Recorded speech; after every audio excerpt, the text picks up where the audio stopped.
Hey, what's going on, guys? So lately I've been really enjoying checking out the latest releases from Sheik Mainland, but this is one that I originally skipped when it first came out, so we're kind of going back to check out the Za-Bol here.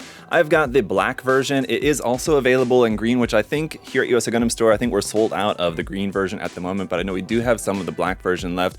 But this one looks really fun, really simple, just in that it's not a very big box here, as you can see, but it'll make for a really awesome kit, comparable to something like a Bandai HG kit in terms of the size and the complexity. If you guys haven't seen any of the past reviews of this series, if you haven't, go back and check those out, because Sheik Mainland's got some really cool stuff coming out. But let's go ahead and dive into the Za-Bol here for today's video. And starting off with the front of the box, it has the look of something like a premium Bandai kit, with it just being monochrome here, because I believe what they've done is just taken the box art of the green version and just made it monochrome here for the black version. But this being a part of the Ultra Action series 1/44 scale, here you can see a nice close-up look of that really cool looking box art there. Really cool pose. As I said, it's not a very thick box. Here on the sides, we've got some text there in Chinese with some artwork there in the background, and the same thing here on the other side as well. But on the back side of the box here, we do have a color image with a little bit of color. It's like a night scene, sort of very Blade Runner-esque, with all these neon signs in the background and the rain and all that. So not exactly the most colorful image, but the suit is black anyway, so that's just kind of how it's going to appear. Let's go ahead and pop it open and check out our contents inside. First of all, in this small bag here, we've got our card. This is something that all the Sheik Mainland cards come with, like a little stat card here. So it's got a cute little chibi artwork there of the Za-Bol. That's obviously the green version. Some stats on the front and back of that, and then we've also got some water slides in here as well. In this case, they're going to be mostly in white, so kind of hard for you guys to see, but mostly just going to be numbers, it looks like, with a few small caution markings on there as well, but that's going to be about it for the decals. Our instruction booklet here is restricted to pilots and maintenance personnel only, with a really cool kind of X-ray image there of the Za-Bol. You can kind of see some of like the internal mechanics there of the shield too. It looks pretty cool. The backside has an image of what looks to be like the green version in a kind of hanger here. It's kind of a darkened image there. On the inside, we've got our parts list and the construction. So the construction has bits of color just to show like where the connections are, but most of the construction is going to be here just in black and white. But on the inside, there is also full color images there showing the decal guide. So this is obviously the green version, what it's showing, but the decals are going to be the same. And here you can kind of get a better sense of what was on that decal sheet. I know it's hard to see the decals just normally, especially when they're white. And then another really cool image over here of the Za-Bol kind of up on this launch platform or something, sort of above this mega city. Pretty cool, kind of futuristic sci-fi sort of scene there. Inside here, we've also got a bag with our hand parts there. Those are going to be in that softer type plastic. We'll take a closer look at those in the review. And then getting into the runners, but this is not a labeled runner, just a clear orange tiny little runner here for the visor. We've also got our clear pink beam saber effect parts here as well, and a little bit softer type plastic there for those as well. And all of our black armor pieces are going to be here on the A and B runners. So here's runner A. Runner B we have two of, so that's going to be parts for like the arms and legs that are doubled there. Runner C we also have two of, smaller runners here of just a few parts in light gray. Runner D looks to be like some mechanical bits here in a medium gray color, as well as parts for the weapons. And then lastly, runners E and F are going to be our kind of frame and joint parts here. These are in medium gray as well. We've got two of runner E and then one of runner D, and that's it. So it should be a pretty quick build. Let me get this put together and we'll check it out. Alright guys, then here is the kit all built up. It looks really cool. It was a really fun, really simple build too. Didn't take a whole lot of time, of course. And the really great thing about this, not only does it have some really cool detail on there, but also does a really good job of just hiding all the seams as well. So if you wanted a kit that was going to be not only really quick to build, but also really quick to paint, this would be a perfect candidate for that, because all you would have to do is really maybe just a little bit of sanding and it'd be ready to paint just straight out of the box. But most importantly, the kit looks great and comes with some cool accessories here too. So let's go ahead and check those out. And accessories are going to be pretty straightforward. We've got our swappable optional hands. We've got closed fists here. We've also got this really nice set of very expressive outstretched open hands here, and then weapon holding hands for the left and the right side. And again, these are all molded in that little bit softer type plastic. For weaponry then, we've got this rifle, which is just a few parts. This is actually one of the few points where you will have a seam line on the kit, is going to be here on the rifle, notably there kind of on the top and the bottom there. As you can see, the scope piece is a separate part there, no sticker or anything for that, so I would recommend either getting a small circle like half round sticker to put on that or something, or just painting it, of course. And the barrel tip is a separate piece here as well. So pretty simple, but you'll notice here on this side there is that hard point right there. That is going to be for plugging it right here onto the back skirt. Now it is a little bit of a tight fit up underneath the backpack. I wish that the scope maybe folded to the side or something, just so that there you had like a little bit more wiggle room there. As you can see, the scope is going to be barely fitting up underneath the backpack. Up next then we've got the shield, pretty simple here on the front. That'll look really good with like a nice big decal on the front of that later. On the back side you've got what I'm guessing is meant to be like kind of missiles there at the bottom, and then you can see this is going to plug into the arm via this peg here, which is just on a ball joint, so there'll be a little bit of movement there for that. It's going to plug onto the side of the arm, not onto the back of the arm, just for reference. So it's definitely how I prefer it and what will definitely look better, I think.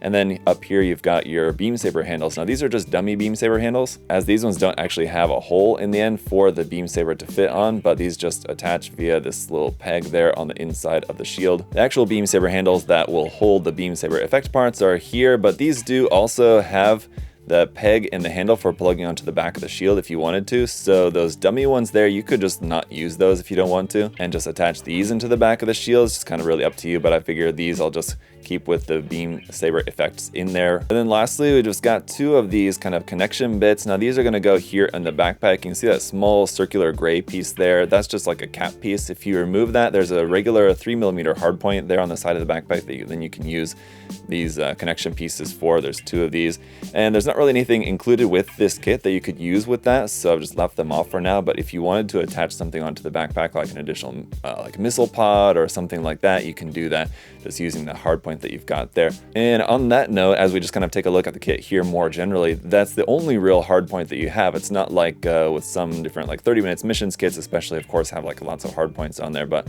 you might have something like on the side of the leg, or like just somewhere else here on the back skirt, or on like the back of the arm or something. Aside from the attachment points you have for the shield, which is for the left and the right side there, that's really kind of it as far as attachment points go. So it's just kind of nice that you have that one there on the backpack if you wanted to attach something onto the back. But like I mentioned before about the lack of seam lines, it's really nicely engineered that, like for the shoulder, for example, you have a front and back piece, but then this top piece is just going to go over the top, and that'll cover what would be a seam line there on the top. Here on the forearm, as you might be able to tell, the sides of the forearm is two separate pieces, but you have a panel line detail going down the middle of that. And then the forearm part there at the wrist is like a separate piece that fits over the top. And so that goes for the back side as well, where there would be a seam line. It's just made up as a panel line. So it's kind of a simple thing, but that goes here for the back of the leg as well. They just hide the seam line as a panel line detail. So it's really nicely handled. I guess you would maybe have a little bit of a seam there if you would count it on the actual knee joint, the back of the knee joint. There's a small seam there. That could very easily just be turned into like a panel line detail there as well on the back of the knee if you wanted to. I'm kind of surprised that they didn't actually have that molded in, to be honest. But even up here on the underside of the feet, you have mostly full detail, a little bit of a hollow gap there kind of at the toe, kind of wrapped around, but I feel like it's pretty tastefully done. It doesn't like really look like the bottom of the foot's just hollow necessarily. And then up here for the head, that visor piece looks pretty cool. You can actually kind of see the molded detail of what's sort of like a mono eye camera on the inside of there. It's on like the gray plastic piece inside, so you could definitely paint that in silver or something, so that would shine even brighter if you wanted to, or just like paint in some of that internal detail in behind the clear part. And the articulation is going to be really nice. The head will go up to about there, maybe a little bit further up would have been nice, but that's a pretty good range down to there. And then obviously side to side, no issues with that. The shoulders will be able to swing pretty far out to the front there like that. Nice range back a little bit there. The arm is a little bit limited in upward movement, only coming out to about 90 degrees perpendicular to the body. But then we've got rotation at the bicep, a single joint there in the elbow, but it's going to give you a pretty full bend, a little bit more than 90 degrees maybe. And then the wrist is just on a ball joint there as well. Pretty nice torso ab crunch here, giving you a pretty good range, and then a little bit side to side here as well. Front skirts will move up and down individually there like that. You do have some nice detail up underneath. Easier to just pop this off and show you there like that. Just kind of molded in detail there. It's not bad. And the same thing goes for the side skirts as well. Those are just on ball joints, so those will move up and down, and you can move those around as needed. The back skirt as well will be able to move up and down, and again, just like the front and side skirts, you do have some nice molded in detail up under there as well. While we're here, you can take note of the 3mm hard point up underneath the waist section there for plugging this onto an action base. We don't have a base included, but any Bandai or Kotobukiya action base will work for that. The hip joint is relatively simple there, but you can bring the leg pretty far out to the side here. Rotation at the top of the thigh. You can bring the leg up to about there before it's going to be pressing on that front skirt there. We can also bend the knee. We do have a double joint here in the knee.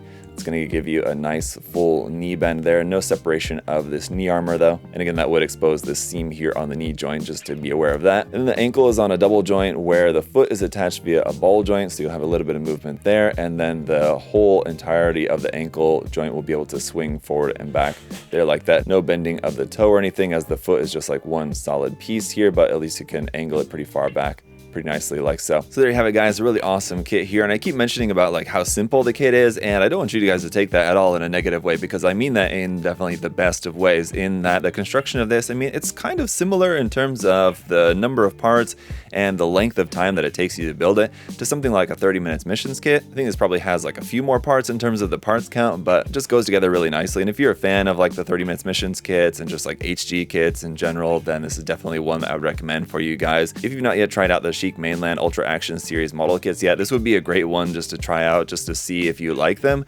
That said, really kind of any of them would be good. All the ones that I've built, I've really enjoyed all of them, and this one is no different. The black color may not be for everyone, just because, you know, with it being mostly in black, you know, a lot of the details aren't going to be quite as easy to see, although I think the slightly satin finish of the plastic does actually catch the light pretty nicely, and the details don't get completely washed out in the black. That said, there is also the green version available of this, although as I've mentioned before, I think we're currently sold out of the green version here at USA Gundam Store, but hopefully they might be reissuing some of these at some point, some of the like older ones that they've had out for a little while. I think it's kind of similar situation that we had like with the SNAA kits at first. When they were first rolling out, a lot of people just like kind of didn't catch on just how nice the kits were, and then once people did realize and they were clamoring to get some of the earlier releases that were already all sold out everywhere, SNAA started reprinting some of those older ones, and I'm hoping that Sheik Mainland will maybe do something similar. I have no idea if they will or not, but for the price and the quality, I would definitely recommend you guys to check this series out. Let me know if you have, which one's your favorite of the line so far. So anyway, guys, you can check out this kit and more at USA Gundam Store. The link will be down in the video description below. Check them out, and thank you guys so much for checking out the video here today as well. Hope you enjoyed taking a look at this awesome kit. If you did, you can make sure to leave a like and make sure that you're subscribed as well. I really appreciate your guys' support. Thank you so much. That's it for today. I'll see you guys in the next video. Later.